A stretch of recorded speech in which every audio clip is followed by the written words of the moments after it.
Amperge Convida, com Heloísa Carpena. Nunca tivemos à disposição tanta informação como no tempo em que estamos vivendo. Bibliotecas inteiras estão digitalizadas. Notícias em tempo real atravessam o planeta. Flagrantes da intimidade alheia aparecem a todo momento em nossos smartphones. A par de tudo isso, nunca tivemos tanta desinformação. Informações incorretas ou retiradas de contexto de forma proposital, para induzir a erro o destinatário da mensagem. As consequências negativas disso são múltiplas, desde danos individuais até ataques coletivos à ordem democrática. Para falar sobre esse assunto tão importante, vamos conversar com o promotor de justiça André Fará, que é titular da 2ª Vara Criminal de São Gonçalo, atualmente assessora o Corregedor-Geral do Ministério Público e há pouco se tornou doutor em Direito Público pela UERJ, onde é professor na pós-graduação, lecionando justamente Direito Digital, tema sobre o qual ele vai conversar com a gente. Então, boa tarde, André, muito obrigada por aceitar o nosso convite. Eu vou começar fazendo uma pergunta bem difícil para você. Qual é a diferença entre desinformação e notícias falsas, as famosas fake news? Conta pra gente. Bom, Heloísa, obrigado pelo convite. Agradeço também a associação. O tema é realmente palpitante e atual. E você começa com uma pergunta que é muito difícil, né? Porque as notícias falsas ou as fake news, elas inicialmente, até na terminologia mais utilizada para falar sobre o assunto. Só que até o termo fake news começou a ser, ou foi efetivamente capturado no debate político. A gente precisa também, ou partir de algumas premissas. Eu acho que talvez a mais importante é sobre a polarização que a nossa sociedade vive, né? A sociedade brasileira está cada vez mais polarizada. Saiu recentemente uma pesquisa que apontou de novo um viés de crescimento da polarização da sociedade, seguindo o que acontece nos Estados Unidos, o que a gente vê acontecendo na Europa, Portugal, França, né? Parece que é uma doença que está realmente mordendo todos os países. Então, fake news parece não ser a melhor forma de se expressar, justamente porque os políticos, e aqui eu vou dar um exemplo até afastado do Brasil, o Donald Trump, ex-presidente e até candidato a retornar à presidência dos Estados Unidos, ele mesmo, quando era, entre aspas, emparedado, né, pela imprensa tradicional norte-americana, dizendo que, olha, aqui o que você falou está em desacordo. Ele mesmo apontava para a imprensa, New York Times, Washington Post, dizendo que eles que estavam propagando fake news. Então passou a ser um erro de início a utilização da expressão. E o problema da expressão fake news, ou até notícia falsa, ele circunscreve a questão a notícias, parecendo ou dando a impressão de que o problema é apenas da imprensa. Quando, na verdade, a imprensa, se bem praticada, ela vem, na verdade, para jogar luz nas informações corretas. Então, o problema inicial é esse. Fake news ou notícias falsas, notícias fraudulentas, tem esse problema, tem essa questão, né, de apontar como se apenas um ator social fosse... O problema não é só esse, né? A coisa vai mais longe do que isso. Claro. E, portanto, desinformação passou a ser a expressão adotada, sobretudo, na Europa, né? E acabou sendo solidificada. A desinformação em si, ela não é algo novo, né? Como você acabou de falar, temos alguns outros problemas aí nesse fenômeno. E um problema gravíssimo é exatamente o que você, Heloísa, falou, as redes sociais, né? E até no nosso caso brasileiro, né, algo que não é tão chamado a atenção lá fora, nos Estados Unidos, por exemplo, as mensagenias instantâneas, né? No nosso caso, porque o brasileiro se utiliza muito de WhatsApp. Então, esse ambiente digital, sem filtro, né? Filtro esse, inclusive, que a imprensa consegue, de algum modo, estabelecer, que permite a desinformação ser uma questão, né, de saúde pública, uma questão democrática, né? Sempre pensando que para a gente configurar a desinformação, tomando de empréstimo até o que você falou, né? A desinformação vai ser algum discurso que ou não tem nenhuma aderência à realidade ou é descontextualizada, né? É importante também que tenha um grande potencial de dano, né? E que seja deliberado. Era isso que eu ia te perguntar. Tem que ter essa intenção de levar a erro, induzir a erro a pessoa que é a destinatária, ou as pessoas, né, os destinatários das mensagens. Isso faz parte da conceituação. Eu acho que isso é muito importante, porque erros, vamos chamar assim, erros excusáveis, erros justificáveis acontecem. Isso acontece com a imprensa. Ainda que a imprensa seja absolutamente profissional, o calor, a velocidade com que as informações precisam trafegar, levam ao erro. O erro é excusável. Agora, quando deliberadamente você verifica que alguém, né, está querendo atacar, por exemplo, as instituições democráticas, atacar uma política pública, isso me parece um ponto extremamente relevante para a gente separar o que é desinformação e o que não é. Eu acho que esse ponto, né, da vida, a gente já sabe dos efeitos deletérios, né, dessa prática. Eu acho que todos nós já percebemos isso, as pessoas já estão mais alertas para isso, que gera assim, um descrédito geral, né? A gente começa a duvidar de tudo. Mas o problema que eu acho que me parece mais grave, mais sensível, é como coibir essa prática, né? Primeiro, como identificar. Existem agências de checagem, né? Mas elas próprias não têm, às vezes, não se chega a um consenso. Através da própria checagem, você não tem certeza, né, da procedência de uma determinada informação. Vimos isso agora na guerra da Palestina, né? Da Israel e Palestina.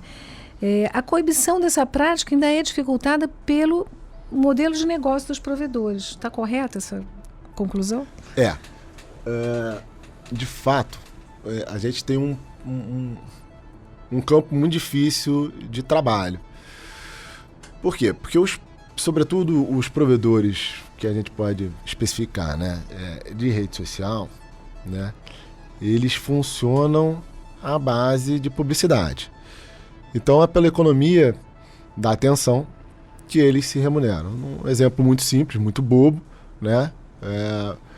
Uma grande marca esportiva quer fazer um anúncio, ela vai à rede social, ela quer colocar o anúncio dela, a rede social vai ranquear por atenção as contas, os perfis que mais atraem atenção, e vai verter aquele anúncio para lá. Apenas um exemplo, né? Um exemplo simples.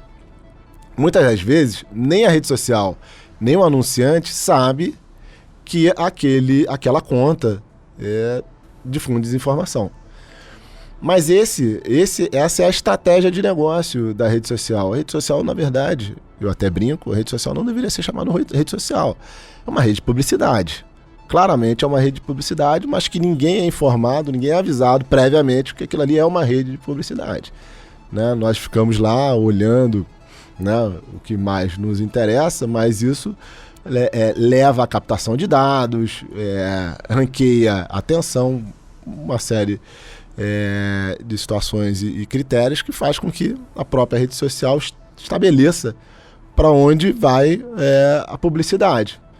Só que aí, com esse caldo todo, você acaba monetizando, ou seja, viabilizando o lucro daquele que difunde desinformação. Algumas iniciativas interessantes já aconteceram, né? O exemplo que me vem à mente do Sleeping Giants, que tem no Brasil um braço e eles fazem uma espécie de fiscalização, monitoramento, né, de determinados sites. Explica pra gente como é que aconteceu isso. O Sleeping Giants é uma iniciativa, na verdade, originariamente norte-americana, né? E foi trazido para o Brasil, então tem o braço brasileiro, o Sleeping Giant Brasil, que trabalha sobre o seguinte eixo, né? Ele pede doação, se a gente acessar o site, ele pede doação para fazer o funcionamento da rede dele. Ele monitora, como você bem disse,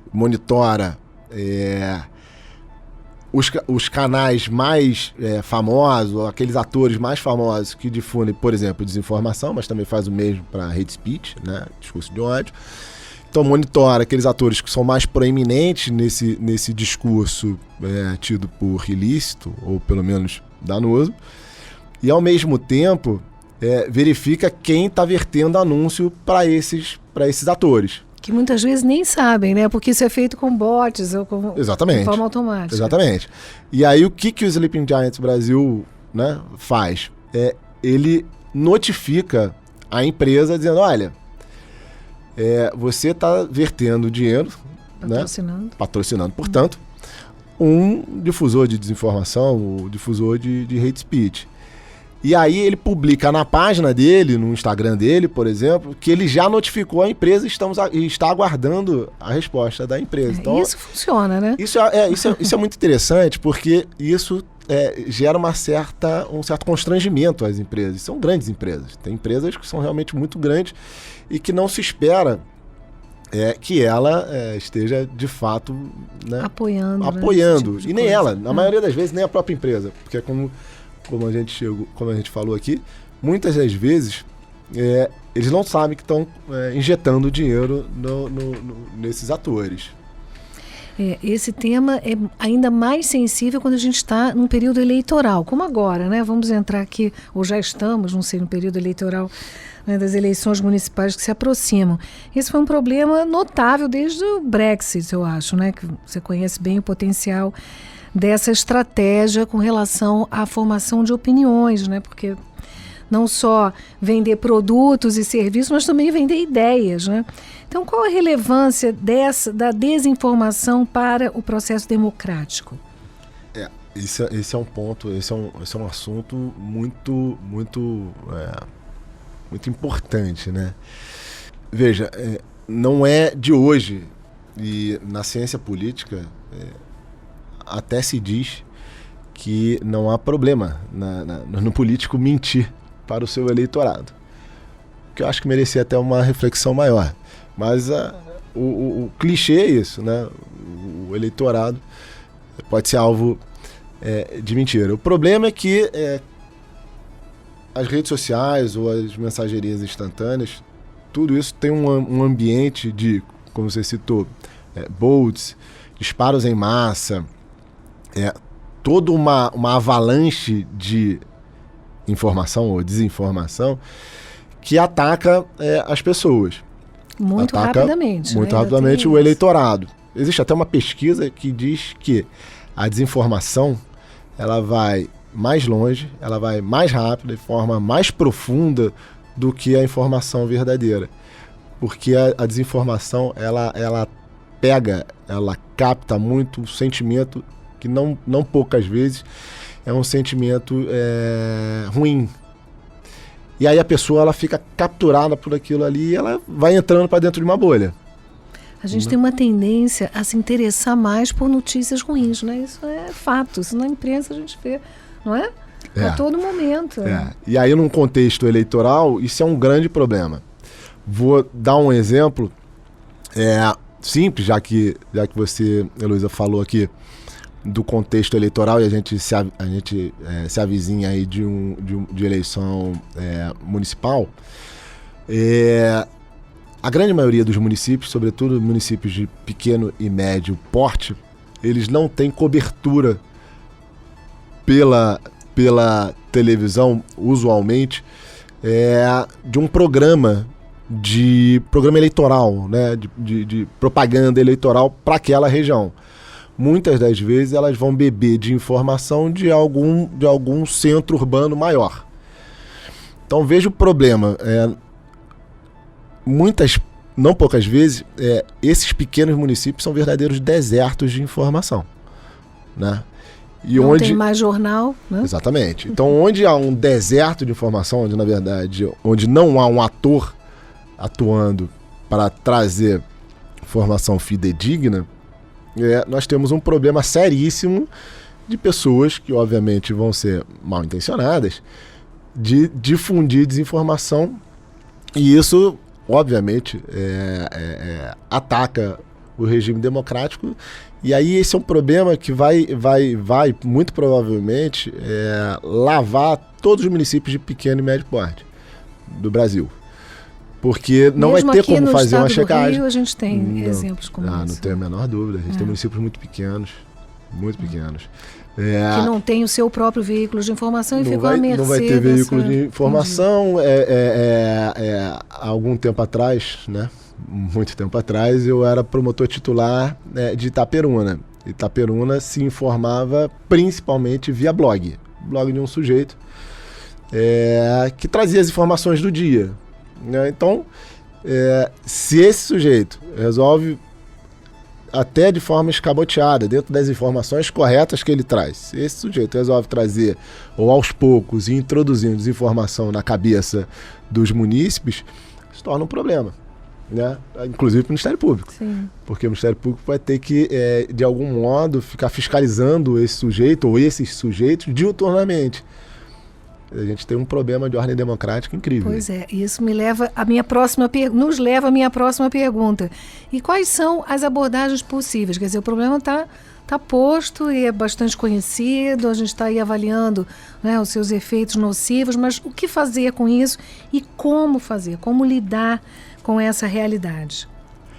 Luísa, assim, modelos estão sendo testados, né? Muito embora a primeira grande percepção, né, de que a desinformação poderia chacoalhar a democracia tenha vindo das eleições que Donald Trump venceu, né, lá atrás, e logo depois ocorreu o Brexit, né? Muito embora isso date de alguns anos atrás, não muitos,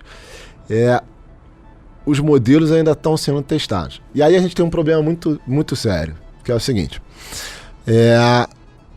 a estrutura da liberdade de expressão construída nos Estados Unidos e a estrutura da liberdade de expressão construída na Europa. Ou seja, as tradições são muito diferentes, né? Só que as Big Techs são originariamente norte-americanas. Então elas buscam beber numa tradição que é altamente liberal, né, por causa da primeira emenda à Constituição norte-americana, que acaba dando ou forjando um pensamento que não está exatamente em concordância com o resto do mundo. Esse é um grande ponto. E a partir daí a gente começa a ver modelos a serem testados. Modelos esses que precisam sempre estar de olho nas tradições que são muito diferentes. Então, modelo de autorregulação, né? A Europa tentou implementar um modelo de autorregulação que começou com um problema. Ou seja, nem todos os provedores aderiram. Como é autorregulação, é um voluntarismo, nem todos aderiram, claro que não funcionou. Vamos explicar um pouco para o nosso público, e também em parte é leigo, né? O que é autorregulação? Como é que isso funciona? Luísa, temos um problema. A doutrina não chega a uma conclusão. Não chega a uma mas conclusão. explica em linguagem mais simples. Não, mas a autorregulação quando as é simples. próprias empresas resolvem, né, a autorregulação vai significar disciplinar ali aquele setor da atividade. A autorregulação vai significar exatamente isso. As empresas se juntando para elas mesmas, exatamente para evitar intromissão estatal, elas mesmas gerirem o seu setor econômico. O problema é que no fenômeno da desinformação houve uma tentativa de autorregulação dos próprios provedores só com eles, ou seja, individualmente, eles. Uhum. E não funcionou. E até eles se irmanando, que foi o exemplo da Europa, que também não funcionou porque nem todos aderiram, e ainda que tivessem aderido, um outro exemplo, um outro fator que levou a não dar certo é que não tinha sanção. Sim. Você descumpria o acordo, não acontecia nada. E num ambiente de muita concentração, quer dizer, não há concorrência entre essas empresas. Então você não pode migrar de uma para outra porque uma adota práticas mais éticas ou, enfim, menos danosas, né? Porque elas todas agem em conjunto. Então, essa ideia de autorregulação é super interessante porque é efetiva, né? Funciona espontaneamente, vamos dizer assim, sem intervenção do Estado, mas na prática não acontece. Então, conclusão, heterorregulação, o Estado precisa intervir. Como controlar isso e quem são os incumbidos aí dessa árdua tarefa de controlar a veracidade da comunicação que circula aí no meio digital? Chegamos a outro problema. Esse problema é o seguinte, que todo mundo arregala os olhos, né? O Estado vai dizer a verdade, aí todo mundo arregala os olhos. Todo mundo fica com medo. E tem que ficar com medo mesmo, né? Porque o Estado não deve dizer a verdade. O Estado não é o dono da verdade. Exatamente. Então, o problema da heterorregulação ou da regulação estatal, que vai significar exatamente isso. O Estado, como um ator externo, né, determinando como se gerencia para aqueles atores de determinado setor econômico. O problema é esse. O problema é que o Estado teria que dizer a verdade. E aí nós entramos numa outra questão que a gente já chamou a atenção, que é a polarização e a fragilização da democracia. Algo que também todos os cientistas políticos e estudiosos, muitos estudiosos do direito, vêm chamando a atenção. A democracia vem, com o tempo, sendo enfraquecida, e a gente tem um monte de exemplos, Hungria, Polônia, Venezuela, enfim, os Estados Unidos também passou por problemas, enfim, não dá para dizer que é uma democracia absolutamente sadia. Então a gente tem um problema de, na regulação, na heterorregulação, entregar o dizer a verdade ao Estado. Estado esse que, não poucas vezes, né, temos exemplos, Estados autoritários, né? E aí eu trago um exemplo da Rússia. A Rússia alterou o Código Penal dela para tipificar um crime de desinformação. Basicamente, a tipificação penal, o crime lá previsto, dizia que seria desinformação falar, obviamente, em dissonância com a realidade, em relação às Forças Armadas russas. No estudo a respeito desse assunto, a gente chega à conclusão, a gente chega a uma informação, na verdade, a um dado, de que o Estado russo só entende como uma informação correta aquela informação que sai do próprio Estado russo.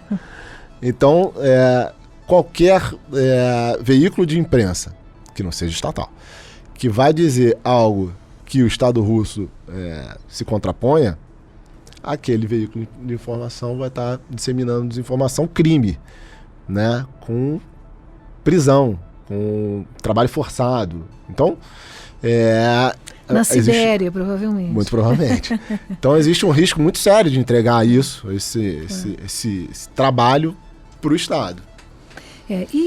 Chegando então nessa ideia, né, de heterorregulação e dos controladores, né? Um deles é o Ministério Público. O MP pode cuidar disso? Já está fazendo esse trabalho? Como é que isso acontece? E caso a resposta seja afirmativa, quais são as promotorias cujas atribuições poderiam abranger essa questão do controle das notícias, da desinformação? Bom, eu vou te dar duas respostas, Luísa. O Ministério Público, ele, sobretudo centralizado em Brasília, não agiu bem. Pelo menos, num primeiro momento, não agiu bem. Exemplo muito claro disso, e não que isso seja um atuar louvável, mas o inquérito das fake news sob presidência de ministro do Supremo Tribunal Federal é um exemplo muito claro disso. Para quem estuda o tema, o inquérito das fake news nasce porque a Procuradoria-Geral da República não age, reiteradamente não age ou não agia em relação a diversas desinformações que circulavam à época. Então o Ministério Público, num primeiro momento, anda muito mal com relação a um ponto sensível para a democracia. Valendo lembrar que no artigo 127, caput, que inaugura o Ministério Público na Constituição, atribui ao Ministério Público a defesa da ordem democrática, né? Agora, é claro que o Ministério Público não só pode, como deve atuar, né? Um outro sinal que eu acho que é sintomático de que o Ministério Público não vinha atuando, ou de forma mais importante, com atuações mais importantes, é a própria Advocacia Geral da União ter uma procuradoria de tutela da democracia para combate à desinformação. Esse é papel do Ministério Público. Claramente é um papel do Ministério Público. Nos estados ou federal? Eu acho que isso daí, na verdade, vai depender do tipo da eleição. E lembrando aqui aos nossos ouvintes que a desinformação, a desinformação, ainda que online, ela não é apenas eleitoral, né? Sim. Ela pode ser uma desinformação até política, mas que não ataque nem um pleito e nem um candidato. Pode ser algo até mais amplo e que toque menos uma eleição em concreto. Não me parece que o Ministério Público Estadual esteja fora desse campo de batalha. Nesse caso, nós estaríamos falando do promotor eleitoral. Exatamente. Né, que tem eventualmente, funções, sim. Até junto à Justiça Federal, mas não só, né? O promotor da cidadania. Sim, sim. Porque, veja bem... Do consumidor, Do talvez. consumidor. Eu acho que a promotoria da cidadania é aquela promotoria que recebe o resíduo, né, nessas batalhas, vamos colocar assim, dos interesses meta-individuais. Tudo que não se encaixa nas especializadas acaba exatamente. sobrando para a cidadania. E, logicamente, a democracia, num plano mais abstrato, é um interesse meta-individual extremamente caro, né? Então, em tese, a gente poderia pensar na promotoria de tutela coletiva da cidadania. Agora, me parece que as promotorias, ou de repente uma, né, apesar disso ficar na cabeça de uma promotoria, talvez seja uma estratégia não muito boa por causa do volume de trabalho que necessariamente traria. Uma promotoria de justiça do consumidor me parece uma promotoria que já está com uma expertise maior ou com um olhar muito mais atento às questões do direito digital, né? Porque não poucas vezes são eles que tratam com os provedores, eles já têm conhecimento profundo de como lidar com sites e, de fato, muitos dos problemas do mundo digital acabam, de algum modo, caindo no consumidor. Sim, porque a relação entre as plataformas e os usuários é uma relação de consumo, apesar de não ser remunerada, né? E aí nós caminharíamos para obrigações de não fazer, vamos dizer, de retirada daquele conteúdo, ou uma indenização, uma compensação pecuniária. O que você acha? Que é mais efetivo? Assim, eu acho que a gente precisa ter em mente alguns pontos. Primeiro, a desinformação, ela não vai acabar de uma hora para outra. Na verdade, não vai acabar, né? E por causa disso, um segundo ponto parece importante. É preciso conscientizar a população. Eu diria que seria preciso amadurecer a população de que entrar na rede social, as mensagens que se recebem, mensageria instantânea, nem tudo ali merece arregalar os olhos e ficar preocupado. Olha, tem um macaco aí que está transmitindo a doença que vai cair o cabelo. Não precisa arregalar o cabelo. A gente vai aprendendo, é verdade. Mas a gente também, mesmo quando acha que sabe, também cai, né? Exatamente. Também cai nessa conversa. Mas eu acho que o que é importante é a população estar vacinada. Sim. Vacinada de que é no alarde que isso funciona, né? E sempre tentar procurar, né, pesquisar melhores informações de qualidade melhor. É claro que houve dano, tem que ter uma ação indenizatória. Que é o que funciona, né? Na última instância é o que funciona, porque as empresas, uma vez condenadas, elas vão ter um incentivo para não perseverar naquela conduta, ou enfim, não se omitir, ao contrário, né? Não se omitir diante da notícia de uma informação falsa. Eu acho que, por exemplo, um trabalho que seria importantíssimo que o Ministério Público poderia fazer é exatamente em cima da monetização da publicidade, né?